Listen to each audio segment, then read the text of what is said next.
Basshole Studios in Hollywood, California. Yo, what time is it? You're listening to I'm a Basshole with Doug Bass. We've all been one. He's an asshole. So let's laugh about it. Now, here's your host, Doug Bass.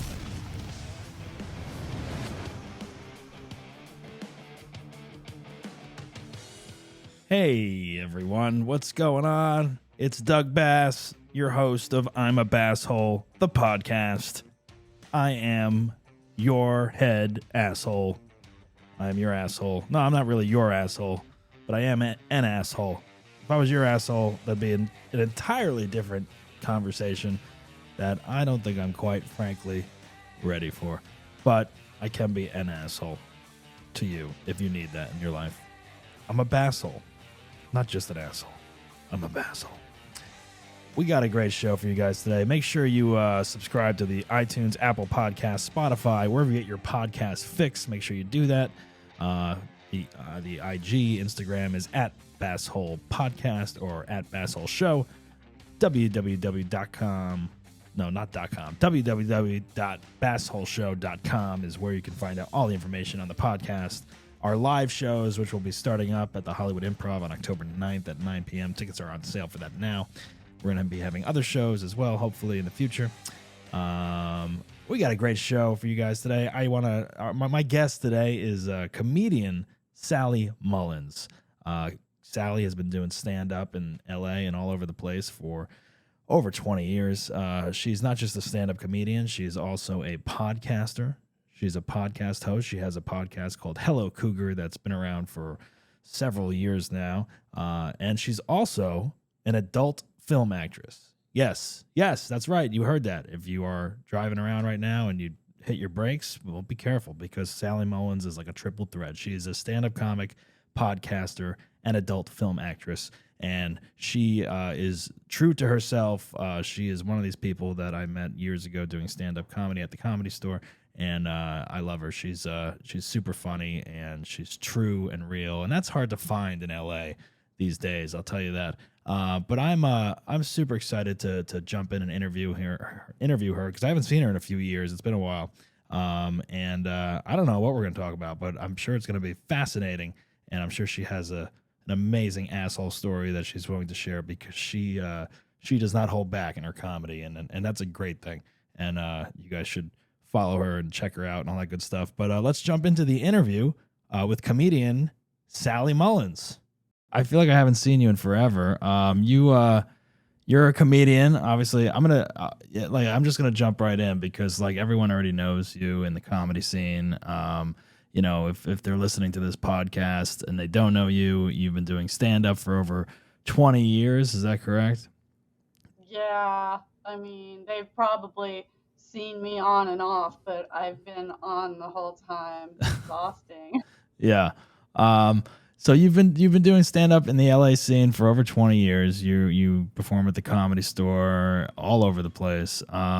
You also have a podcast called Hello Cougar. Is that what it's called? Hello Cougar podcast, yeah. Yeah. Yeah. And it used to be called a Porn Mom podcast, but it was really hard to get sponsorship, and well, I still don't have sponsorship, but Yeah. I gave it a PG-13 name. Well, that's interesting, and you bring that up because it's like it used to be called Porn Mom Podcast. This podcast used to just be called I'm an Asshole, and and then I changed it to Basshole because it was my last name, and it kind of just worked anyway.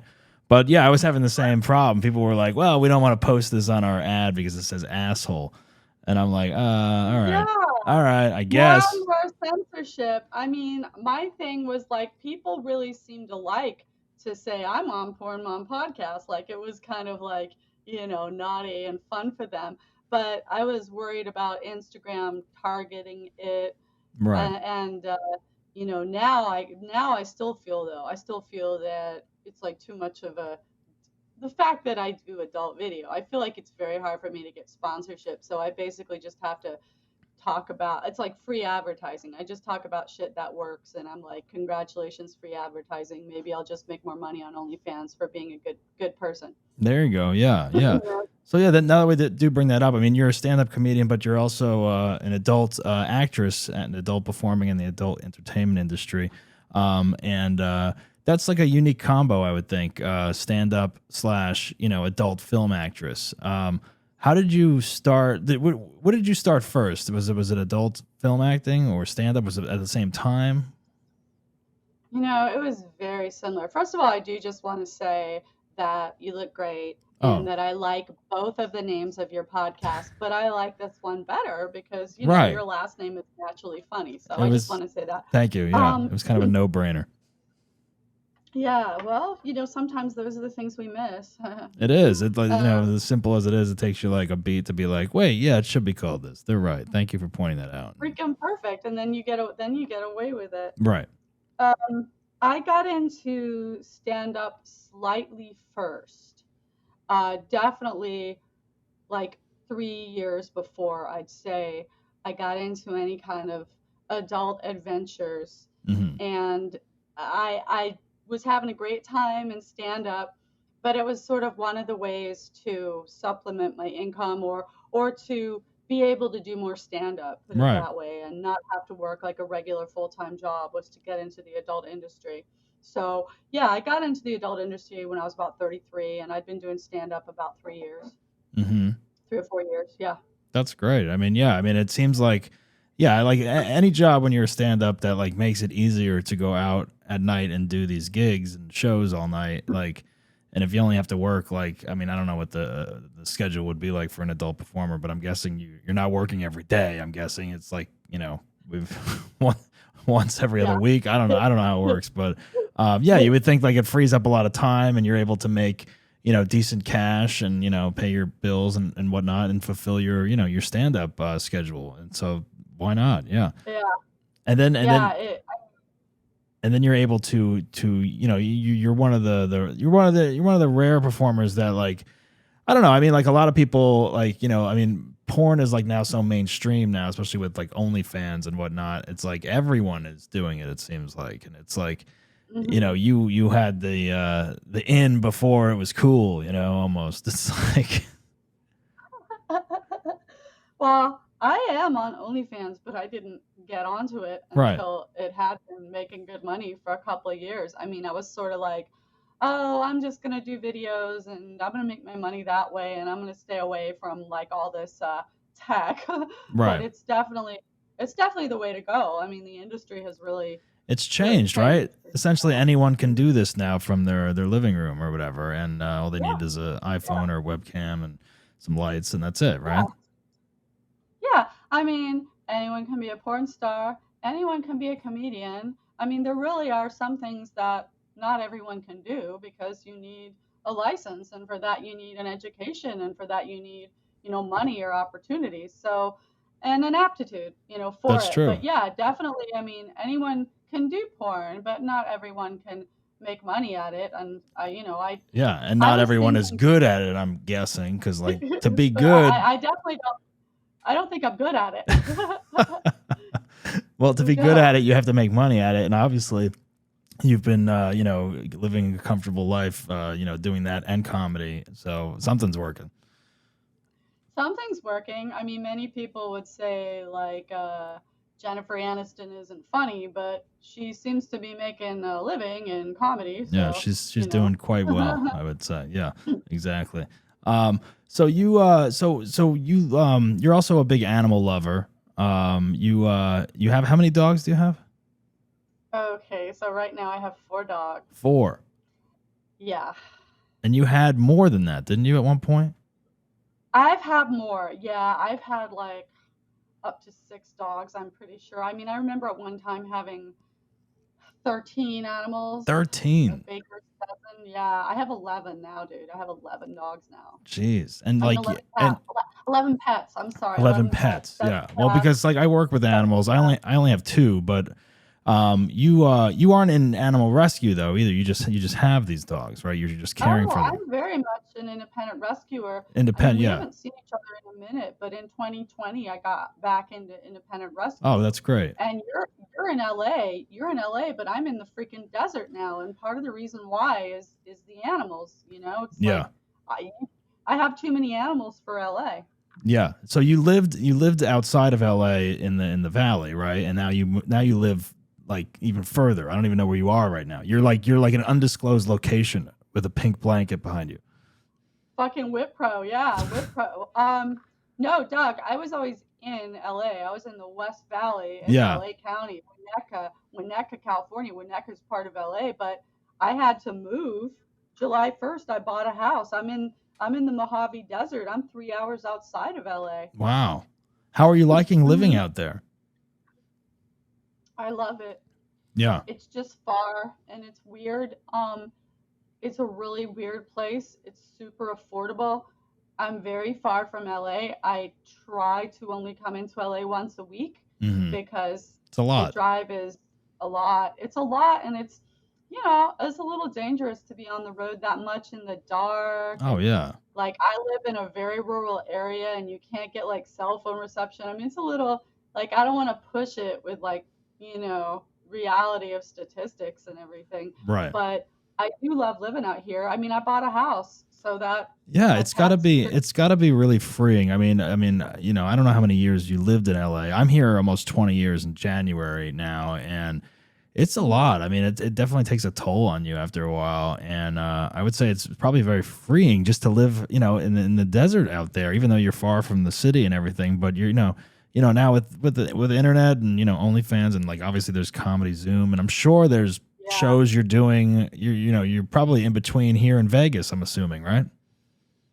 Yeah, that's basically where I am. I'm pretty close to Death Valley, and I mean, Doug, I was already like, I mean.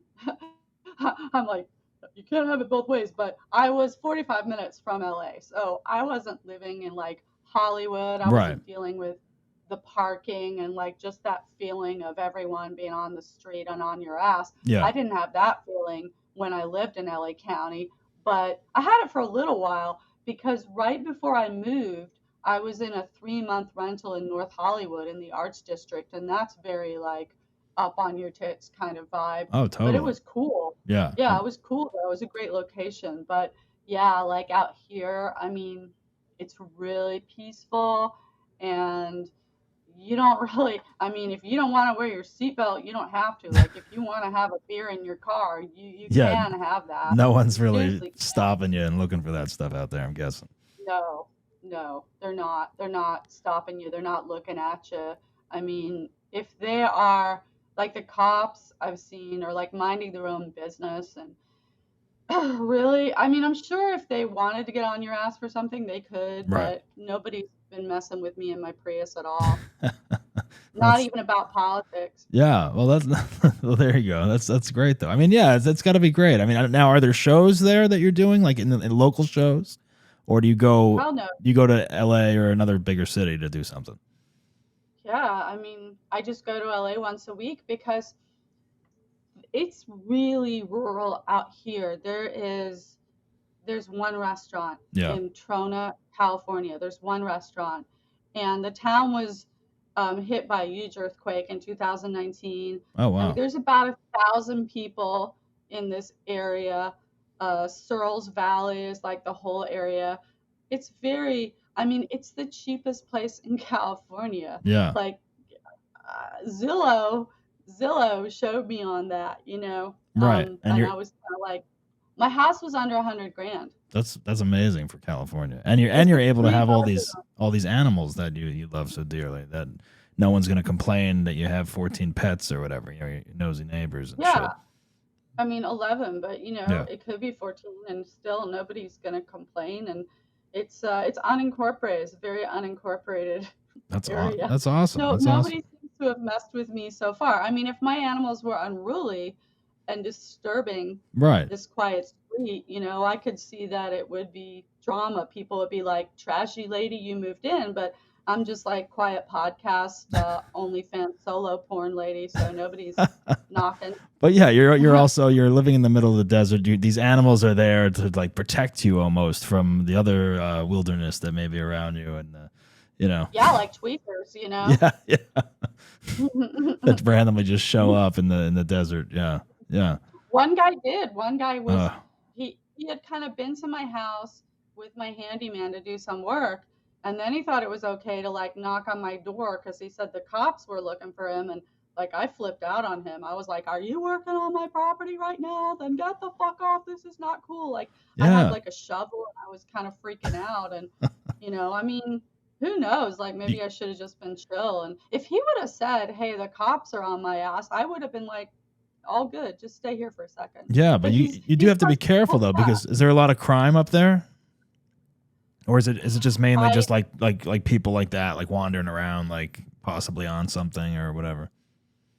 Not as much as LA. It's not people wandering around as much as LA. Oh, it's dangerous here now. I mean, it's you've lived here a long time too. You've seen it turn over the course of the pandemic. It's bad now. Well, honestly, Doug, like the second night I moved to LA, which was in like 1996 or something, that the apartment right next to me got robbed. So I'm calling 911 without even knowing my address. So I always felt like, LA was wild, and I'm from Florida, and plus sometimes I don't really like feel things. Like if you took me to Ukraine right now, I would recognize, that it was very, very different. But yeah, for the most part, I'm probably tuned into some other things and not so much into normal things. I'm an odd duck. Right. That's why you're from Florida originally. Now, were you born in the UK or are you from Florida? I was born in England. Yeah. You were. I read that when I was 9 years old. Have you lived there? Florida or the UK? No, either. No. My parents live in Florida half a year now. They live in like Naples area. So yeah. So You're East Coast, aren't you? I'm from New Jersey originally. Yeah. So they do have the year New Jersey, they have the year Florida. So I do go to Florida now like once a year at least to go see them. So what part of Florida are you from? West Boynton Beach, and I went to college in Boca Raton. Oh, I went nice. to high school in Delray. You know it. Yeah, it's yeah. really nice. Yeah, it is nice over there. And then you were born in the UK though? Yeah, yeah. That's cool. And my dad's job brought us to Florida when I was like 9 years old, and that was, like a big change. Yeah. But I'm really grateful to have both influences. Yeah, so you were not so you lived in the UK till you were 9 and then you went to Florida. And you don't have any kind of did you have a dialect when you got here? Oh, for sure. Yeah. But if you're pre-puberty, you lose it. You and lose I was it. not one of those girls getting their period at 9, Right. Yeah. Yeah, that's interesting Some girls do. because sometimes people like still have like a tinge of it, I would say. Like I think more days now if someone like moved from UK to the States, they would still have that dialect because either they would try to hold on to it or, it's like, I don't know. It's interesting how like some people like have lived here like 30 years and they still, they have a dialect from wherever they're from and it never goes away for some reason. It depends when they came over. If you ask when they came over, if they came over like 12, 13, they're going to keep some of it. It's all about puberty. Apparently it's this interesting thing, puberty. See, I didn't know that had anything to do with it, puberty and the dialect. Yeah. And I went through puberty like really late. And then it was just the accent was gone and everything else formed after that. When I talk to my parents on the phone, I'll be talking to them for about 15 minutes, and by the end of the conversation it comes more like this. It comes back a little bit. Yeah. And it's also not what you think. Like most people think an English accent is more proper and posh, but I was from a very country part of England, so was it more like Cockney? Not Cockney, because we were from the north, and Okay. the north in England is like the south. In America, it's like the country. So it was more like it was Yorkshire, it was Northern, and it was more like that kind of thing. Got it. Yeah. It's a country accent of England. Interesting. Very interesting. Have you been back? Have you been back since you moved to the States at all? Yeah, I mean, I would say the last time I was back for a visit with family would be the 80s when I was in high school. Yeah. I mean, I wouldn't know most of my relatives. So definitely, years and years and years. And then I was there, I think maybe 2015, touring for the military. Yeah. I was playing comedy, like certain military bases, yeah, in England. That's cool. So Yeah. you went overseas and Mhm. entertained the troops and stuff, which is always. I mean, I always think that's amazing that comedians get to do that. I mean, that's pretty cool that you got to do that. I would say. What was that Great experience like? crowds. Yeah, great crowds. In fact, oh my gosh, I just found this the other day. This is like a challenge coin. This is from a really great show in Honduras. Oh I wow. think 2014. I went to Central America, and this was Honduras. So that was a killer crowd. I mean, you just got some really great crowds. They're like, let's have fun. Yeah. And also, they bring a lot. Like these people, are in the military. They're living life. Like Yeah. they have, an energy for life that allows them to, achieve the success and the discipline, and like they can really bring it as a crowd. Oh, of course. Yeah, and I'm sure they're so thankful for it as well. So Mhm. your podcast, Hello Cougar, how long have you been doing that now? A while, right? Wow. Okay. So I started it as Porn Mom Podcast in 2019. Mm-hmm. And then once the pandemic kicked in, I put it on ice because I was doing it out of a podcast studio. Oh, you And were? then at the end of, yeah, I was in Koreatown. What was that studio called? Comedy Pop Up. Mm-hmm. And then I started it again the end of 2020, or maybe it was like beginning of 2021, but I brought it back. I brought it back as Porn Mom Podcast, and, always having comedy guests or porn guests, Yeah. or sometimes just like an OnlyFans creator who's doing something really different on there. That's Yeah, not that's even cool. in It's the adult industry. it's kind of like a Mhm. crossover where like comedians can meet, porn actors and vice versa, and the worlds Yeah. collide, I guess, But it's a good networking Yeah. thing. You never know, especially now that OnlyFans is so mainstream and stuff. And a lot of, people are trying comedy now. All kinds of people are trying stand up, I think. Yeah, there are like, I mean, more and more adult stars try stand up all the time. But I do feel, as far as OnlyFans, I feel like it's pretty much like the end of, or exactly a year ago. Pretty sure it was exactly a year ago. OnlyFans tried to kick porn off, Yeah, they and then said they that they were decided dabbling like, with not doing it anymore, yeah, but which is then they stupid, right? I decided mean, like leave it up. that's like what made them, and then they're going to get rid of it. That doesn't make any sense. It was so weird, and I still don't really know what was behind it, or if it was, a setup, or Yeah, publicity or it anything. was kind of like when like when Netflix was like, well, we're not going to do they remember they changed their name at one point. I don't know if you remember that. I don't remember this. When was this? Oh, it was like right before. I think it was when streaming started, but they were going to call like the streaming service something else and keep the DVD. You know how they did the mail-in DVDs? That's how they started. And they were Oh they no. were gonna change the name of like the Netflix streaming service to something else, and then keep the DVD as Netflix or something. It was some stupid name. It lasted literally like 2 weeks, and then they were like, no, this is a bad idea. But it was like, Well, OnlyFans, that lasted, I think, 6 days. yeah, And then they decided the same. It's yeah. a bad idea. We're going to go back, and we hear you. We see you. Well, that's the thing. They've even reached out to me about like starting an account for like comedy or whatever, and I got an Yeah. email from someone on OnlyFans saying like, oh, you should start an OnlyFans for a stand up or whatever. And I was like, oh, okay. So yeah, they're trying to do like more mainstream stuff as well, I guess. Well, how recently did they do that, though? Maybe like 2 or 3 months ago. Okay, well then they keep trying. They Yeah. keep trying. I mean, they're making so much money on adult performers Yeah. that, it's funny that they keep trying to like You would be think legit. just own up to it Yeah. and like it's working for you, and Accept it. count your blessings and keep going with it.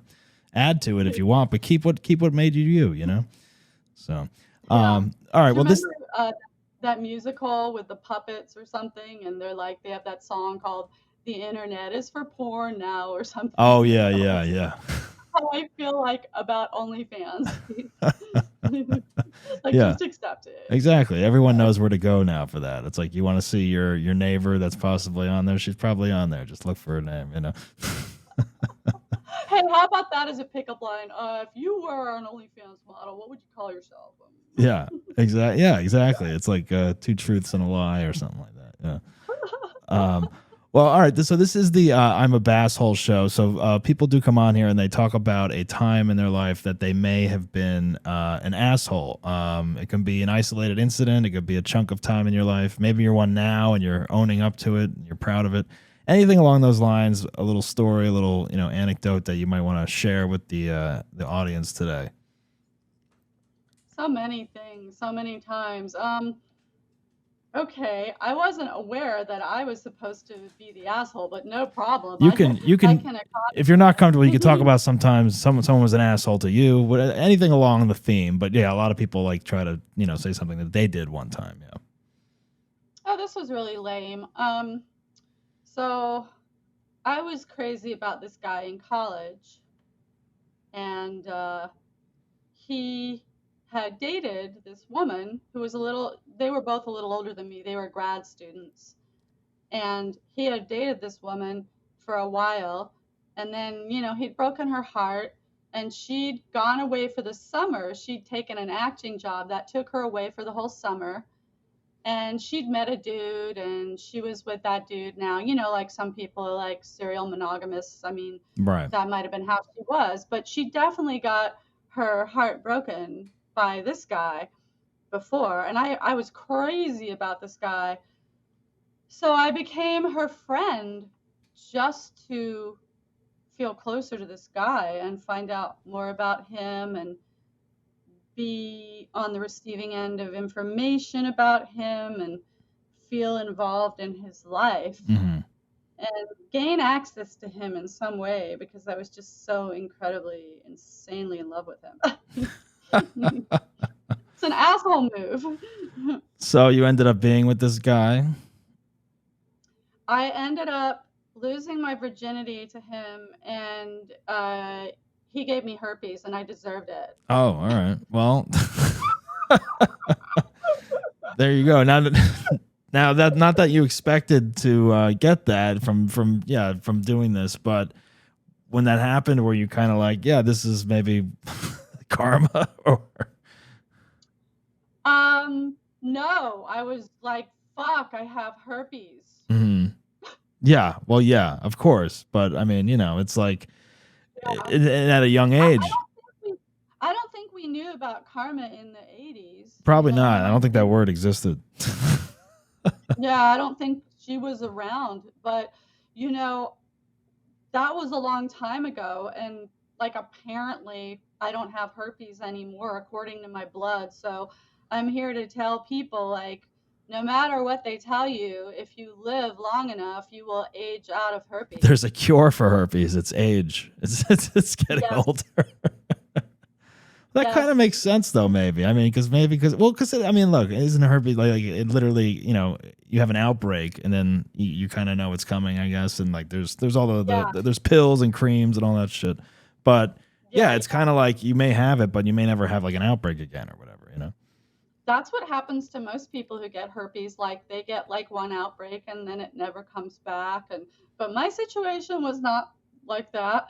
But then it starts chilling out. And then one time, and this was about 7 years ago, this new doctor wanted to give me all these blood tests. And this was even before I did like mainstream porn. Mm-hmm. And, she was just like a new doctor, I think, trying to make insurance money. And they tested me and it came out negative. And then my doctor said, well, that's strange because I thought you said you had that. And then he retested me and they said sometimes it, maybe it was something else. Do you think you had like a bad consultation with someone or something? Misdiagnosed? I don't know. Yeah. It pretty much seemed like textbook back when we only had textbooks. Right. 87, class of 86. It's like so it's like it, yeah. Like well, it's like it's the body's so weird. It's like sometimes you'll get something like a rash or something, and you're like, "Oh my god, this is this," and you look it up, and it says it's this, and herpes or AIDS or whatever, and you're like, "Oh my god, I got AIDS," and then you go, and it's like, "Oh no, it's just a little, ingrown hair, or you're allergic to something or whatever, and it's like it ends up being." You jerked off too much. You've jerked off too much. I mean, yeah, like I've done that where it's like, oh my God. It's like, oh my God, I think I definitely like injured myself like permanently. And then it's like, no, you just need to take a break and stop doing that for a week. Yeah. Like slow down, and, give your boy a break, Yeah, it's The like, doctor's like, quit edging. quit doing it. Whatever you're doing, don't do that. Use lotion and lube. What is wrong with you? That's what it's for. That's why it exists. Free coconut oil. Yeah. No, I mean, I don't remember feeling like I kind of deserved this just because I was so overwhelmed with so many emotions. But probably looking back on it a few years later, I sort of said, well, that was like pretty stupid of you having unprotected sex in the time of the coming of age of HIV sort of thing. And, you're lucky that you didn't have more shit to deal with and just get over it. You know what? We all have to go through those things to like realize certain things. We've all been there, It's like, oh my God, unprotected sex. Oh, that was stupid. But like, it just happens sometimes. You learn about it, you live on it, you move on. How was so when you're diagnosed with this possibility of herpes, like, and then going into the adult business, is that like a setback in a way, or is it more like well, no, this is fine, we just have to like disclose this information to everyone, or Well, so many of us have it. Right. Well, I would assume because everyone, first of all, everyone has like, herpes 1 on the mouth or whatever, I feel like, because you get a cold sore. That's what that is. Yeah. And so many people don't kind of realize that is that, and that could be spread to the other areas. Right. I mean, porn stars are more tested than everyone. I feel like they're safer than everyone, more conscientious. We have to get tested before we do a scene. However, herpes is not on that panel. Everything else is, like Hep C. Yeah, that is interesting. When you get the STD test, it's like literally everything except that, I think. And they're like, well, we don't test for herpes. And it's like, well, why isn't that included in that? Because I guess it doesn't show up or whatever. Like you have to go back. Like if you think you have it, you have to go back and like have them like, swab it or look at it or get the blood or whatever. Yeah, it's weird. Well, it's because from what I've, they say that it's inconclusive. Like it can say you're positive, yet you may never have had an outbreak. Right. There's no way that it can, and we all have it. Like pretty much everyone in the adult industry. Yeah. Like nobody could work. Like there would be no porn. If they tested for herpes, there would be no porn. Right. Exactly. There would be no professionally made porn. But what they do ask is, so pretty much like everyone out there that's watching porn and really getting your rocks off, and this is so hot. Just remember, every one of those people have herpes. If that ruins the moment for you, if not, go back to watching it. They don't say that in the video. There's no disclaimer. Like, by the way, everyone in this video has herpes. Please watch with caution or whatever. Be safe. I got herpes from watching I'm a Basshole. Yeah. Yeah, exactly. Everyone that comes on this show leaves with herpes. That's their parting gift. Well, they just ask that before you go on set, like if you have an outbreak, don't shoot. Stay home. It's the same thing as COVID. Yeah. It's like, hey, you got a cough, like don't come into work, Yeah. You have a cold sore on your dick, and, yeah. Maybe don't attend the orgy this weekend if you got a cold sore on your dick, maybe just stay home. It's common decency. Exactly. Yeah. It's like anything else. That's funny though. Oh my God. Well, that's a good story. That's a good asshole story. Yeah, it's like and I'm sure we all have plenty of them. So it's like we'll definitely have you back to tell another one at some point, which keeps I have more. Yeah, it keeps the guests coming back for more asshole stories and whatnot. But it was really shitty and really devious, and I would always hang out with her, and I would never try to be obvious about it, but. I'd work him into the conversation somehow. But honestly, Doug, I didn't have to try very hard because she was still kind of obsessed with him. And it would usually be like the third thing out of her mouth. Right. And then I just innocently feed it. And if there's one thing people want to talk about, it's someone who hurt them. Yeah, And that's they true. want to tell stories and drama, or Oh, they want yeah. to find out what they're doing, or they have theories about it. So you can get like plenty of info just by Yeah, because listening. it's therapeutic for them. It's cathartic. They're gonna want to spill their guts about the person they can't get over and what this person thinks of what they did. And, looking for advice and yeah, it's like it's never ending. It was pretty romantic. Yeah, yeah. I mean, hey, that's love. So it'll make you do crazy things sometimes in the heat of the moment. Herpes or no I'm herpes. glad I'm old and out in the desert and too old to have herpes and feel anything. How is the dating scene out in the desert? Is there anyone there? Are you on any of the apps? Is there like one person that shows up that's like, "Hey, I'm still here. I live next door to you." I haven't tried or tapped into it yet. Yeah. I'm just so busy taking care of 11 animals Right. and driving back to LA once a week and trying to get this place straightened out because I'm not very domestic. But I feel like, I'm keeping up with my OnlyFans feed. It's a lot to deal with. And I've only been here since July, so Right. who knows? Like maybe I'll get to it, but Yeah, but there's no I have rush. You're friends. busy.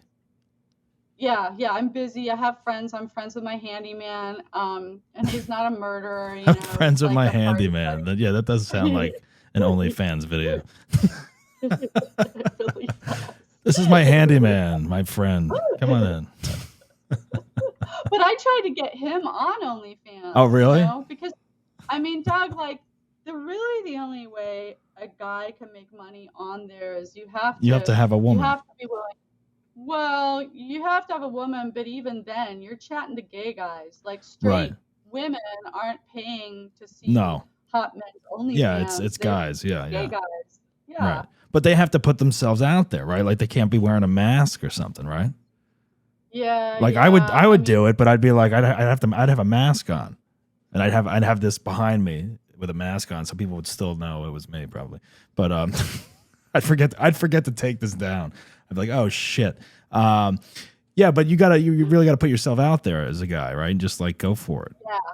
Yeah. Yeah, well, you can have like a free account where you don't post nudity on your wall because you're not allowed to, and then some guy tips you privately, and he's like, "Hey, Doug, I know you're straight, but I would love to see you jerk off. I love straight guys, and Right. You Now, can is say this- my name, it's Martin, But is this live, or do you just send them like a video or whatever?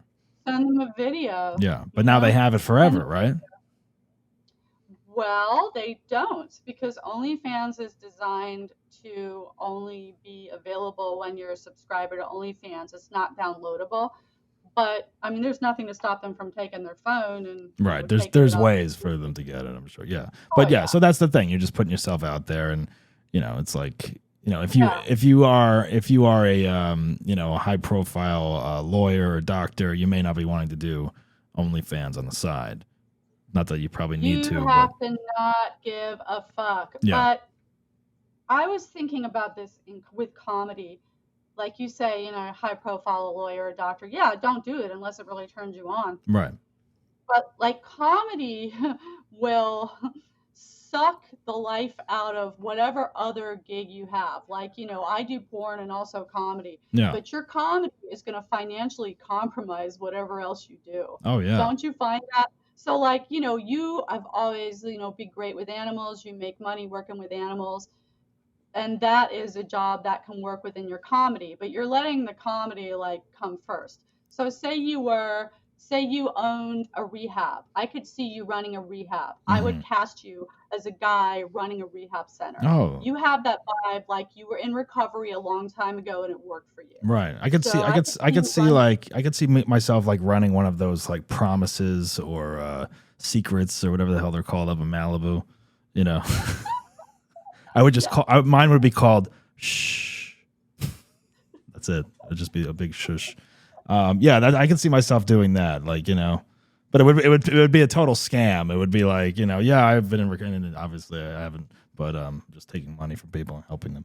well, most of them are. Yeah, exactly. That's like there's that infomercial that comes on with that one guy like, I used to be an addict, but now I'm not, or whatever he says. And it's like It's like I don't believe Yeah, you. I mean, I don't believe you, buddy. well, a lot of them are like just getting government money, or Yeah. people just want to have you sign off on their shit so they can get back to their lives, kind of Yeah, thing. And exactly. Yeah.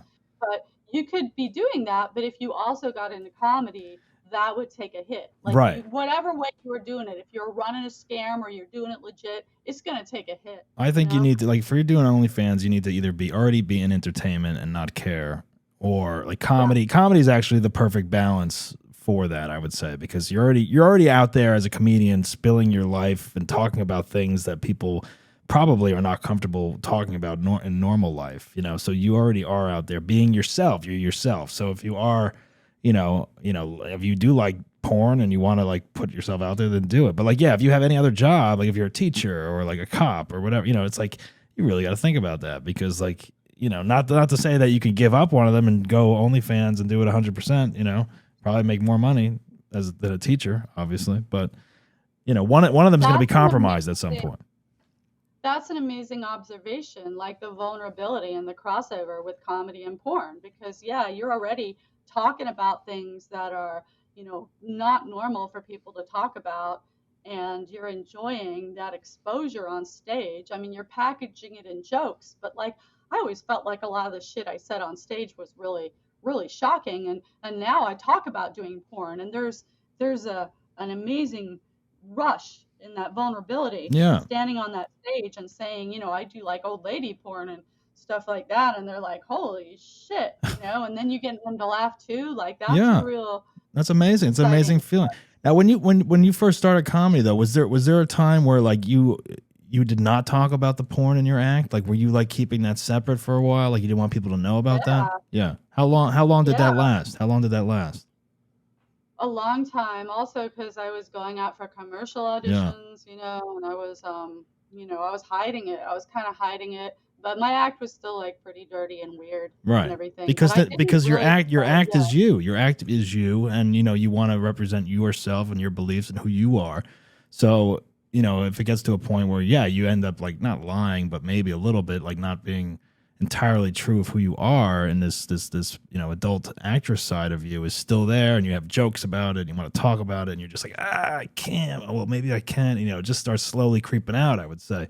And then once you do get it out there, you probably feel 100% yourself and totally fulfilled and just at ease, I would imagine. Well, it was weird to transition it, because like at first, one of the main ways I got it out there was running an open mic, and I was running the mic at the Pig and Whistle, and I was running that mic from like 2014, 15, 16, I remember 4.5, almost 5 years of running that mic. And I sort of said, look, it's me and it's a bunch of dudes.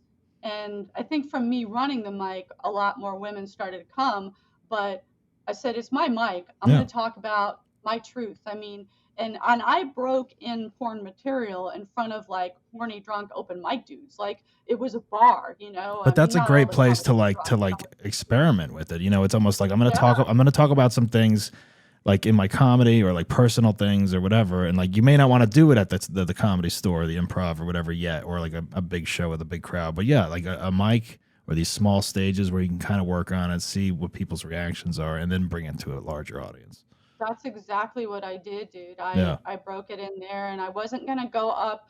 I'm the host of D's Nuts at the Comedy Store, and I wasn't going to be like, hi, I do porn. I'm like, no, hi, I'm the host. I have jokes, blah, blah, blah. Right. And then I got to the point post-pandemic where I bring it up in my hosting, because in early 2020, I did the comedy special that's on Amazon. I did Sleazy Does It. Yeah. And that was mainly jokes about porn and jokes about escorting and jokes about, like just sexuality. Well, I mean, porn and escorting, that was new grounds. And because of talking about that, I think a lot of people watched it, the subject matter. I mean, that's what I noticed once I started talking about porn and prostitution. Like people were like, what's she talking, like listening more, and they want to know about that. Like, they're curious. Write a book about that shit. Yeah, they're very curious. Yeah, and that's the thing about sex. It's like, a lot of people are like, oh, I don't know, but then they're all ears and eyes when someone starts talking about it or whatever, and they have a million questions, and and it's just natural, I think. But yeah, like people definitely will start tuning in and paying attention when you talk about a certain topic, I think, that they're interested They in. sure as hell do. Yeah. So, I was at an age, I've been doing comedy for a long time, and part of it was like, I need to level up. Like it wasn't a gimmick because I was an established comedian, and I'm like, I know I can write jokes about this. I'm not trying to like, and I don't have any judgment. For all I care about in comedy is like someone who's funny. Yeah. I don't care where you come from or how long you've been doing it, or if you start talking about something that's sensational or maybe people consider exploitive. I'm just like, can you write? Do you have jokes? Yeah.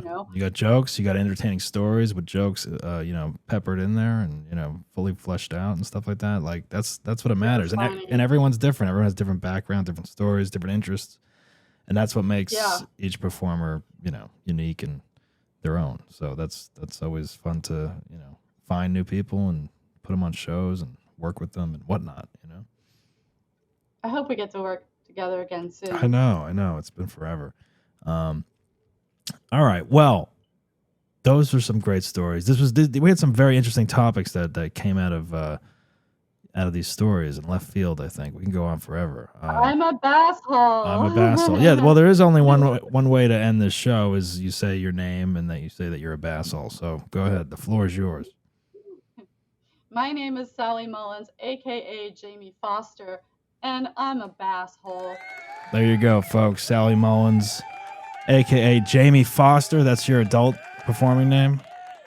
And she's a basshole, but she came on here and redeemed herself today, so she can go in peace, of course. All right, well, let's check out Sally Mullins. You can follow her at Sally Mullins 818 on the Instagram and all the social apps. What else? Your podcast is what is it called? The Hello Cougar podcast. Hello Cougar. I know it had two names. Hello Cougar. Mm-hmm. Hello Cougar. You can download that anywhere podcasts are available. And what else are you working on? You got shows coming up soon? Well, I'm at Federal Bar about once a week. All I'm right. hosting These Nuts. And as far as something to check out, well, yeah, These Nuts. Well, my OnlyFans is Ms. Jamie Foster. But, I'm in town doing These Nuts once a week. But I'm trying to decide, like, what my next comedy special is going to be. I moved out to the desert and I have so much content that I have to like process and get out there. So I'm working on stuff, but I don't know exactly what. And that's all that matters. You're keeping busy. You got a new life out there in the desert with your animals, and you're doing These Nuts in North Hollywood once a week, which is great. That's where that show is now, right? Not at the Comedy Store, the Federal? Yeah. Oh, it's back at the store once a month. Oh, okay. It just went back to the Comedy Store. We're back there on the 25th of September. So. Okay, cool. That's always on Eventbrite. If anyone wants to come to the Comedy Store, it always sells out. Definitely check out that show. That's where I started doing comedy. Yep. Vargas and yourself on that show. That's a great show. It's always fun. Good crowds. Vargas Mason. Yeah. I know.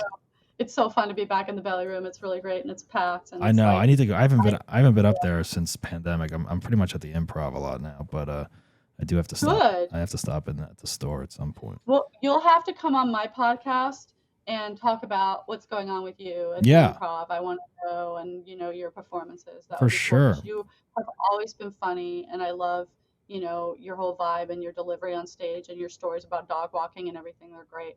Oh, thank you so much. And of course, the sex parties, those were fun too. Oh my God. Yeah, there's tons of stories about that stuff. All right, folks, we'll definitely check out Sally Mullins. Make sure you follow her, and we'll definitely have Sally back on because I know she's got a lot more stories, I'm sure, and it's always good to talk to you, Sally. I hope I get to see you soon in person. And remember, folks, don't be a basshole, but if you are, laugh about it. We'll see you next time. You've been listening to I'm a Basshole with Doug Bass. Follow us on Instagram at Basshole Show. Think you deserve to be on the show? Email us at contact@bassholeshow.com and visit our website at www.bassholeshow.com and get the latest information. Subscribe on Spotify or wherever you get your podcast fix. And don't miss the full videos on YouTube. Remember, don't be a basshole, but if you are, laugh about it. We'll see you Next time